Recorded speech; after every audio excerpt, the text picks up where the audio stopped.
Hello and नमस्ते everyone, welcome back to my channel Beena best. I hope आप सभी अच्छे होंगे। तो आज के इस वीडियो में मैं आप लोग के साथ शेयर कर रही हूँ अपने नए सरकारी क्वार्टर के आउटडोर एरिया का मेकओवर। आई होप आप सभी को पसंद आएगा। तो वीडियो स्टार्ट करते हैं। तो जब हम इस नए सरकारी क्वार्टर में आए थे तो आप आउटडोर एरिया की कंडीशन देख सकते हैं, काफ़ी ख़राब थी। तो जब हम यहाँ पे आए थे तो हमने जो बाहर का एरिया है इसमें पेंट भी नहीं किया था और इसको रिपेयर भी नहीं किया था। जो मेरे पास प्लांट्स थे वो मैंने ऐसे ही रख दिए थे अच्छे से अरेंज करके। और जब मुझे टाइम मिला तो मैंने इसका मेकओवर किया। तो वही मैं आप लोग के साथ आज शेयर कर रही हूँ। आई होप आपको कुछ आइडियाज़ मिल जाएंगे। तो जितने भी प्लांट्स थे मैंने कुछ इस तरीके से अरेंज करके रख दिया था। और जो आउटडोर एरिया है पूरा सीमेंटेड नहीं है, आधा ही सीमेंटेड है, बाकी आगे इस तरीके का है। तो काफ़ी धूल वगैरह आती रहती है यहाँ पे, बट सामने काफ़ी अच्छा व्यू आपको देखने को मिल जाएगा। पूरे आसपास काफ़ी ग्रीनरी है तो देख के बड़ा ही अच्छा लगता है। और इस तरीके से मोर हमेशा यहाँ पे आते ही रहते हैं। और यहाँ छोटे छोटे पपीज़ भी रहते हैं, काफ़ी नोटी पपीज़ हैं। हमेशा कुछ ना कुछ नुकसान करके बैठ जाते थे। तो आप देख सकते हैं प्लांट्स मैंने अच्छे से रिपेयर करके रख दिया था और इन्होंने थोड़ी देर बाद उसको खोद के दोबारा से उसको ख़राब कर दिया। कभी प्लांट्स के ऊपर बैठ जाते थे, प्लांट्स को तोड़ देते थे, बट इनसे क्या ही कहें, काफ़ी छोटे थे ये। और लगभग ये 12 पपीज़ थे, 2 डॉगीज़ के। तो इस तरीके से दिन भर यहीं पे ही रहते थे और मिट्टी खोद के पूरा आंगन दोबारा से तहस नहस कर देते थे। बट जब बड़े हो गए अब थोड़ा ठीक है। और जो हमारे आउटडोर एरिया का ये डोर है, इसमें से चींटी और कीड़े वगैरह अंदर आते रहते हैं। तो इसका भी मैंने एक सॉल्यूशन बताया है, तो आप वीडियो में आगे ज़रूर देखिएगा। तो सबसे पहले मेकओवर करने का सबसे फर्स्ट रूल होता है कि जिस भी एरिया को आप मेकओवर करें उस एरिया को पूरे अच्छे से खाली कर दीजिए। जैसे कि जो ब्लैंक कैनवास होता है सेम उसी तरीके से। तो जितने भी प्लांट्स वगैरह थे उनको मैंने साइड में कर दिया था, क्योंकि इसमें मैंने पेंट भी करना था और काफ़ी रिपेयर भी करना था, क्योंकि जो ये वॉल्स वगैरह थी काफ़ी ख़राब हो चुकी थी। तो जितने भी प्लांट्स थे उनको मैंने अच्छे से एक साइड निकाल दिया था। तो मेरे पास काफ़ी प्लांट्स हो गए थे इन 3 सालों में। तो जब हमने इसमें शिफ्ट किया था इस क्वार्टर में तो 2-4 जो पॉट्स वगैरह थे वो टूट गए थे, जो सीमेंट के गमले थे। बट मैंने सोचा अब इस बार कोई गमले वगैरह नहीं खरीदेंगे। और आप देख सकते हैं काफ़ी बुरी हालत है यहाँ पे की बाहर की। तो इसको मैं रिपेयर करूँगी। रिपेयर करने से पहले अच्छे से मैंने इसको साफ़ कर दिया है। और यहाँ पे जो दीवार नीचे से टूटी हुई है इसमें चूहे कीड़े वगैरह हमेशा रहते ही हैं। तो ऐसे ना रहे तो मैं इसको रिपेयर करूँगी। और जो ये काई वगैरह है यहाँ पे लगी हुई है, क्योंकि ऊपर जो रहते हैं वो अक्सर नीचे पानी फेंकते रहते हैं। तो इस वजह से यहाँ पे काफ़ी काई जमी हुई है। वॉल में भी आप देख सकते हैं। तो इसको मैं पेंट करने वाली हूँ। तो पेंट करने से पहले इसको अच्छे से मैंने रब कर दिया था झाड़ू से। और जो यहाँ पे की दीवारें थी उसमें भी काफ़ी काई वगैरह जम गई थी। तो इनको अच्छे से मैंने साफ़ कर दिया था। तो इस तरीके से मैंने इसमें साफ़ कर दिया था और उसके बाद मैंने इसको पानी से भी साफ़ कर दिया था, जिससे कि जब हम इसमें पेंट करें या इसमें मैं जो सीमेंट का काम करूं तो वो बड़े ही आसानी से हो जाए। तो इस तरीके से मैंने दीवारों को भी पानी से अच्छे से साफ़ कर दिया था और झाड़ू से अच्छे से रब कर दिया था, जिससे कि थोड़ी बहुत जो काई थी वो हट गई थी पर अच्छे से पूरी नहीं गई थी। तो नीचे वाले एरिया को हम सीमेंटेड करेंगे, जो टूटा फूटा एरिया है। और थोड़ा छोटा मोटा सामान मेरे पास हमेशा रहता ही है, जैसे सीमेंट वगैरह है। तो इसमें मैंने थोड़ा जितना मुझे सीमेंट चाहिए था उतना मैंने लिया और थोड़ा थोड़ा पानी ऐड करके मैंने इसका एक अच्छा सा थिक पेस्ट बना दिया। ज़्यादा थिक भी नहीं बनाना है ना ज़्यादा पतला बनाना है। तो इस तरीके का एक पेस्ट बना के रेडी कर दिया। और जितना भी यहाँ पे टूटा फूटा था नीचे की साइड से उसको मैंने अच्छे से फिल कर दिया। अच्छे से तो नहीं आता है बट जितना मुझे आता है मैंने अच्छे से इसको फिल कर दिया था, क्योंकि इस तरीके का टूटा फूटा जो एरिया रहता है यहाँ पे अक्सर चूहे, चींटी, मेंढक या सांप वगैरह छुपे रहते हैं। तो ऐसा ना हो तो इसलिए मैंने ये एरिया को अच्छे से फिल कर दिया था सीमेंट से और इसको सेट होने के लिए रख दिया था। तो जब भी आपके घर के आसपास भी इस तरीके का टूटा फूटा एरिया हो घर के वॉलों में, तो अच्छे से उसको फिल करके रख दीजिए। इससे जो चींटी कीड़े मकोड़े रहते हैं वो नहीं छुपे रहते हैं यहाँ पे। तो इसको सेट होने के लिए रख दिया था। अब दूसरी साइड को हम क्लीन करेंगे। तो यहाँ पे सरकारी चारपाई हमने बाहर रखी हुई है क्योंकि एक्स्ट्रा थी, तो इसको मैंने साइड कर दिया और वॉल को अच्छे से क्लीन कर देंगे। और जो ये आउटडोर एरिया है, ऊपर में काफ़ी जाले वगैरह यहाँ पे हैं क्योंकि बाहर का एरिया है, तो हफ्ते में मेरे को एक बार इसको ज़रूर साफ़ करना होता है। तो जो मेरे पास ये जाले साफ़ करने वाले रॉड होते हैं, इससे मैंने अच्छे से साफ़ कर दिया था इस एरिया को। क्योंकि अगर आप नीचे वाले एरिया को साइड करें और ऊपर इस तरीके के जाले अगर दिखेंगे तो बिल्कुल भी अच्छे नहीं लगेंगे। तो अच्छे से मैंने इसको क्लीन कर दिया था।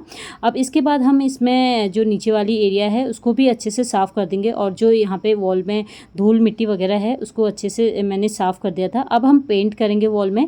तो जो ये पेंट है ये मेरे पास पहले से पड़ा हुआ था, जो हमने अंदर रूम में पेंट किया था उसी का पेंट मैंने रख दिया था क्योंकि एक्स्ट्रा बच गया था। और मैं हमेशा अपने पास एक्स्ट्रा पेंट रखती हूँ सेम कलर का जो भी रूम पे रहता है, क्योंकि कभी कभी दीवारें वगैरह ख़राब हो जाती हैं तो वो पेंट दोबारा उसमें करेंगे तो अच्छे से वो ठीक हो जाती है। और मैं जितना हो सके अपने घर का काम खुद ही करती हूँ, बहुत ही कम है कि मैं किसी की हेल्प लेती हूँ। तो मुझे खुद से अपना काम करना बहुत ही अच्छा लगता है क्योंकि मुझे मेकओवर अच्छा लगता है। तो मैं दूसरों पे कभी भी वो चीज़ छोड़ती नहीं हूँ। और जो मेरा छोटा बेटा है, जब तक मैं पेंट कर रही थी तो उसको अंदर मैंने बिज़ी कर दिया था। तो टीवी में मैंने कुछ सॉन्ग वगैरह लगा दिए थे, तो वो अपना अंदर मस्त से डांस कर रहा था और मैंने बाहर के एरिया को अच्छे से पेंट कर दिया था।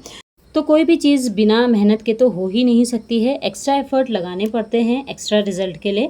तो मुझे हमेशा अपने घर के अंदर हो चाहे बाहर हो, हमेशा साफ़ सुथरा रखना पसंद है। तो मैं हमेशा अपने घर के आसपास कोशिश करती हूँ कि साफ़ सुथरा रखूँ और उस एरिया को नीट एंड क्लीन करके रखूँ। तो जितना भी मैंने पेंट किया था वो अच्छे से हो चुका था, और जो नीचे छींटे वगैरह गिरे हुए थे पेंट के उसको अच्छे से मैंने क्लीन कर दिया था। और अगर मैं इसको ऐसे ही रख देती तो मुझे ज़्यादा मेहनत करनी पड़ती और जो ये पेंट है अच्छे से निकलता भी नहीं। तो जैसे कि मैंने बताया था ऊपर से पानी गिरता रहता है तो यहाँ पे काई अक्सर जमी रहती है, तो काफ़ी मेहनत लगी यहाँ पे से काई वगैरह निकालने के लिए, बट मैंने अच्छे से इसको क्लीन कर दिया था। तो हम अपने साइड से तो उस चीज़ को साफ़ कर ही सकते हैं जितना हमसे हो सके। तो मैंने अच्छे से इस एरिया को अच्छे से क्लीन कर दिया था, और इस चारपाई में जितने भी दाग वगैरह लगे थे पेंट के वो साफ़ कर दिए, और जितने भी विंडोज़ थे डोर्स थे इसको भी मैंने अच्छे से साफ़ कर दिया था। क्योंकि बार बार तो हम इनको साफ़ नहीं कर सकते हैं, तो मंथ में एक बार ज़रूर अपने घर के जो विंडोज़ डोर्स हैं उनको अच्छे से क्लीन करके रखें। तो काफ़ी अच्छा लग रहा था ये क्लीन होने के बाद। तो जितना भी ये पेंट यहाँ पे लगाया था वो अच्छे से सूख गया था। तो उसके बाद जो ये चारपाई थी ये बाहर ही रखनी थी, तो इसको मैंने कुछ इस तरीके से खड़े करके रख दिया था यहाँ पे। अगर इसको मैं पहले की जैसे रखती तो काफ़ी बड़े एरिया को ये कवर करता, तो इस तरीके से मैंने इसको रख दिया। और नीचे की साइड से मैंने यहाँ पे कुछ पत्थर लगा दिए थे जिससे कि ये चारपाई नीचे ना गिरे। और आगे आप देखेंगे कि मैंने किस तरीके से इस एरिया को डेकोरेट किया, बहुत ही अच्छा लग रहा था, पता ही नहीं चल रहा था कि यहाँ पे मैंने एक चारपाई रखी हुई है। और यहाँ पे मैंने कुछ और पत्थर रख के इस तरीके का, मेरे पास एक लंबा सा पत्थर का टुकड़ा पड़ा हुआ था, इसके ऊपर मैंने जितने मेरे प्लांटर्स वगैरह थे उसको मैंने रख दिया, अच्छे से डेकोरेट कर दिया था। तो जब हम इस नए क्वार्टर में आए थे तो जो मैं पुराने क्वार्टर से प्लांट लाई थी सीमेंट के और मिट्टी के जो पॉट्स थे काफ़ी टूट गए थे, तो मैंने डिसाइड किया कि इस बार हम लोग बिल्कुल भी प्लांट्स वगैरह नहीं लाएंगे। तो जितने भी मेरे पास ये थे जो नर्सरी पॉट्स होते हैं ब्लैक कलर के वो ही थे। और जो ये सरकारी दरवाजे होते हैं इसमें ना इस तरीके का गैप दिखता है, आप दरवाज़ा बंद भी कर लीजिए तब भी यहाँ से काफ़ी कीड़े वगैरह अंदर आते हैं। तो इसका मैंने एक सॉल्यूशन किया, मेरे पास एक ये फॉर्म पड़ा हुआ था, इसको ही मैंने कट कर लिया था। तो जितने भी डोर में मुझे लगाना था उतना मैंने इसको कट कर लिया। अगर आपके पास फॉर्म नहीं है तो आप जो कार्डबोर्ड रहता है उसको कट कर लीजिए। और ये यहाँ पे मैंने जो पेपर्स को फोल्ड कर दिया था और टेप से अच्छे से कवर कर दिया था। उसके बाद मैंने कील की हेल्प से ये फॉर्म को यहाँ पे लगा दिया था। इससे क्या होता है कि जो कीड़े वगैरह आते रहते हैं रूम्स में वो बिल्कुल भी नहीं आएंगे। तो मैंने अच्छे से इसको कील की हेल्प से इसको अटैच कर दिया था यहाँ पे। तो इस तरीके से मैंने लगा दिया और कील को अच्छे से अंदर डाल दिया था। और नीचे की साइड से भी काफ़ी कीड़े वगैरह आते हैं तो यहाँ पे भी मैं ये फॉर्म लगा दूँगी। अगर आपके वहाँ पे चूहे वगैरह आते हैं तो आप कुछ ऐसा चीज़ लगाइए कि चूहे उसको काट ना पाए, जैसे लकड़ी का पीस लगा दीजिए।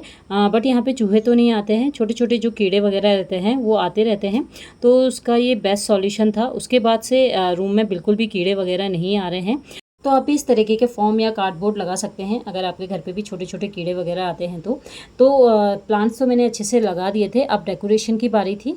तो यहाँ पे मैंने 2 साइज़ के प्लेट्स रखे हैं और राउंड शेप का सर्कल ड्रॉ कर दिया है, दोनों साइड कर दिया था। जैसे ही मैं यहाँ पे पेंट कर रही थी तो यहाँ पे बंदर आ गए थे, पूरी इनकी टोली आ गई थी। तो मुझे डर के मारे अंदर जाना पड़ा क्योंकि बंदर का बिल्कुल भी भरोसा नहीं है, काफ़ी तोड़-फोड़ कर देते हैं, थोड़ा डेंजर है यहाँ पे के बंदर।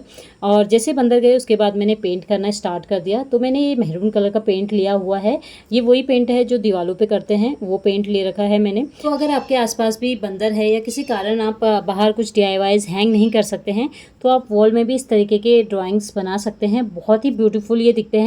तो जितने भी मैंने यहाँ पे सर्कल बनाए हुए थे उनको अच्छे से मैंने इस मेहरून कलर से फिल कर दिया था। तो जब मैंने सर्कल फिल किया था उसके बाद जब इसका सेंटर निकालना था तो थोड़ी सी प्रॉब्लम हो रही थी। तो एक आइडिया है, अगर आप के पास भी कोई सर्कल है उसका आप सेंटर नहीं निकाल पा रहे हैं तो आपने क्या करना है, जिस भी साइज़ का सर्कल है उसको आपको पहले एक पेपर में ड्रॉ कर लेना है और ड्रॉ करने के बाद उस पेपर को कट कर लेना है। जो ये राउंड शेप सर्कल है इसको मैं कट कर लूँगी। अब क्या करना है, इस पेपर को आपको फोल्ड करना है, 2 फोल्ड करने हैं। पहले एक हाफ फोल्ड करना है, उसके बाद इस तरीके का दूसरा फोल्ड करना है और ये हमारा सेंटर निकल के रेडी हो जाएगा। और जो आप नीचे इसमें झालर्स देख रहे हैं, एक्चुअली क्या हुआ, जब मैं इसको पेंट कर रही थी तो जो पेंट था थोड़ा सा पतला हो गया था तो नीचे को गिर गया था। तो मैंने सोचा क्यों ना इसका झालर ही बना जाए, तो मैंने इसका झालर बना दिया। अब सेंटर हमको निकालना था तो उस तरीके से पेपर को रख लिया था जो फोल्ड किया था, उसके बाद हमारे सर्कल बन के रेडी हो गया। तो जितने भी मैंने यहाँ पे सर्कल ड्रॉ किए हुए थे वॉल पे, इस तरीके से मैंने सेंटर निकाल लिया क्योंकि इसमें हम कोई डिज़ाइन बनाएंगे तो और भी सर्कल्स ड्रॉ करने हैं छोटे बड़े, तो इसलिए सेंटर निकालना बहुत ही ज़रूरी था। उसके बाद छोटे बड़े सर्कल मैंने ड्रॉ कर दिए।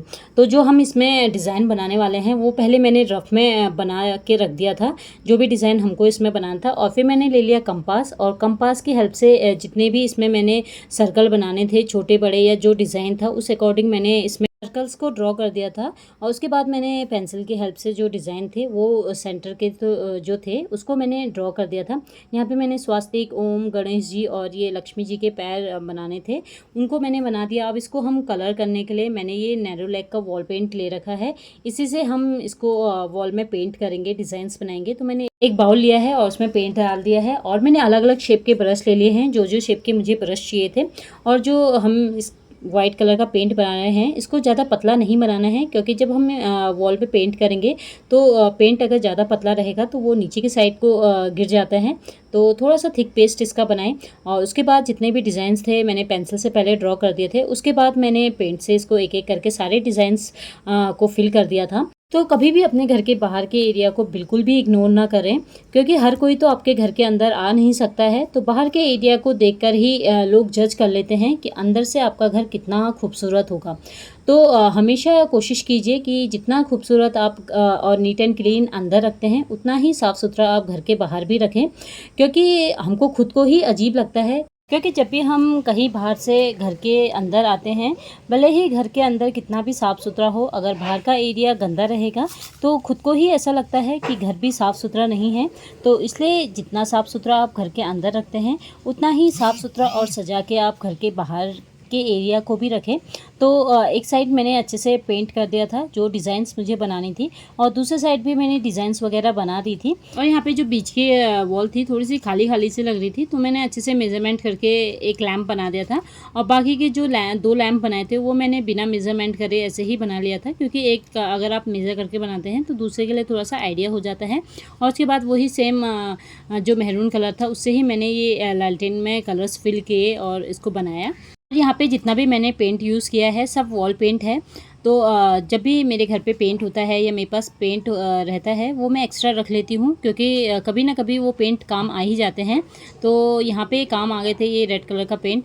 तो आप देख सकते हैं यहाँ पे बंदा दोबारा आ गए थे, तो इनका जाने का काफ़ी देर तक वेट करना पड़ता है, क्योंकि एक बार जब ये आ जाते हैं तो 1-2 घंटा तो बाहर रहते ही हैं और काफ़ी उधम कर देते हैं और घर के बिल्कुल सामने आ जाते हैं। तो कुछ काम नहीं किया मैंने। और उसके बाद मैंने जब ये चले गए थे तो अच्छे से सारे प्लांट्स वगैरह रख दिए थे, तो उसकी वीडियो मैं शूट नहीं कर पाई। और नेक्स्ट डे मैंने जो मेरे पास मनी प्लांट था काफ़ी बड़ा हो गया था, तो इसको मैं अच्छे से अरेंज कर रही थी जिसमें स्टिक लगी हुई थी। और ये मानसून के मंथ में आप कोई सी भी कटिंग्स लगा सकते हैं, बड़े ही अच्छे से ग्रो हो जाती है। और बाकी गमलों से मैंने जितने भी सूखे पत्ते थे उनको निकाल दिया था। और आप देख सकते हैं काफ़ी ग्रीनरी है यहाँ पे घर के आसपास में, और काफ़ी बड़े बड़े पेड़ हैं यहाँ पे। और मॉर्निंग के टाइम पे तो यहाँ बहुत ही अच्छा लगता है क्योंकि चिड़ियाओं की आवाज़ आती है। मेडिटेशन के लिए यहाँ पे सबसे बेस्ट है। बड़े पेड़ होने का एक नुकसान ये भी है कि यहाँ पे काफ़ी पत्ते वगैरह गिरते रहते हैं, तो हर मॉर्निंग मुझे इसको क्लीन करना होता है। 10 से 15 मिनट लग जाते हैं मेरे को यहाँ पे साफ़ करने के लिए। तो यहाँ पे पूरा मेकओवर कंप्लीट हो गया था। अब मैं आपको दिखाती हूँ कि ये मेकओवर कैसा लग रहा था। तो डोर के ऊपर मैंने ये कुछ डीआईवाई किया हुआ था ओम का, और यहाँ पे बगल में ही मैंने ये नेम प्लेट लगाई हुई है, ये भी मैंने खुद से डीआईवाई किया हुआ है। मोस्टली थिंग्स तो मैंने सारे के इसमें डीआईवाई ही की हुई है। और जो ये मैंने डिज़ाइन बनाए हैं इसको एपन आर्ट बोलते हैं। उत्तराखंड में ये बहुत ही फेमस आर्ट है, तो इसलिए मैंने यहाँ पे बनाई हुई थी। और विंडो में मैंने कुछ हैंगिंग पॉट्स रखे थे, कुछ छोटे पॉट्स रखे हैं, और नीचे तो जो बड़े वाले पॉट्स हैं उनको रखा हुआ है। तो इस तरीके से मैंने यहाँ पे सारे प्लांट्स को अरेंज करके रखा हुआ है। तो जब हम थोड़ी मेहनत करते हैं तो वो दिखाई देती है और बहुत ही खुशी मिलती है। और हमेशा हमें खुश होना ज़्यादा ज़रूरी है, और हमेशा खुश होकर सारा काम करना चाहिए। ये आपके ऊपर डिपेंड करता है कि आप अपने आप को कैसे खुश रख सकते हैं, क्योंकि कोई दूसरा आपको खुश नहीं कर सकता है। ये आपकी ड्यूटी है कि आप अपने आप को कैसे खुश रख पाएंगे। आप वो काम कीजिए जिसमें आपको करने में खुशी मिले। तो अगर आप खुश रहेंगे तो वो आपके काम में दिखेगा कि आप कितने क्रिएटिव हो और कितने अच्छे से अपना सारा काम करते हैं। तो खुश होना बहुत ही ज़रूरी है। और जो यहाँ पे मैंने चारपाई रखी थी, यहाँ पे मैंने ये डीआईवाई किया हुआ था टायर, ये यहाँ पे हैंग किया है। और कुछ ये जो वेजिटेबल्स में नेट्स आती हैं उनको मैंने प्लांटर्स के ऊपर रख के उसको कवर कर दिया, और ये बहुत ही प्यारा लग रहा था। यहाँ पे जितने प्लांट्स थे मेरे पास उसको मैंने हैंग कर दिया था इस चारपाई में। तो ये चारपाई जब यहाँ पे लगाई थी बिल्कुल भी ऑड नहीं लग रही थी। और नीचे के साइड भी सारे मैंने पॉट्स वगैरह रखे हुए हैं।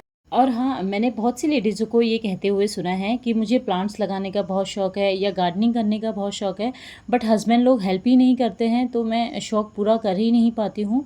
तो आप हस्बैंड से क्यों बोलते हो? शौक़ आपके हैं, आपके हस्बैंड के नहीं। अगर आप कैपेबल हैं तो आप खुद करिए, अगर आप शौक़ पालते हैं तो। क्योंकि थोड़ी बहुत तो मेहनत आपको करनी ही पड़ेगी। दूसरों से कभी भी उम्मीद लगा के नहीं रखनी चाहिए। अगर हमारे शौक़ हैं, अगर हम कर पाएंगे तो खुद से करना चाहिए। तो धीरे धीरे ही करके सब कुछ आता है। ज़रूरी नहीं है कि आप एक दिन में सब कुछ कर लेंगे या एक दिन में सब कुछ हो जाएगा, तो ऐसा बिल्कुल भी नहीं है। और कभी भी अपने आप को कंपेयर बिल्कुल ना करें, अपनी कैपेबिलिटी के अकॉर्डिंग अपना काम करें। आज के इस वीडियो में इतना ही। आई होप आपको मेरा आज का ये छोटा सा मेकओवर पसंद आया होगा। एंड वीडियो पसंद आए तो वीडियो को लाइक कीजिएगा, शेयर कीजिएगा, एंड कमेंट में ज़रूर बताइएगा कि आपको मेरा आज का ये छोटा सा मेकओवर कैसा लगा। तो मिलते हैं नेक्स्ट वीडियो में, तब तक till then take care and bye bye.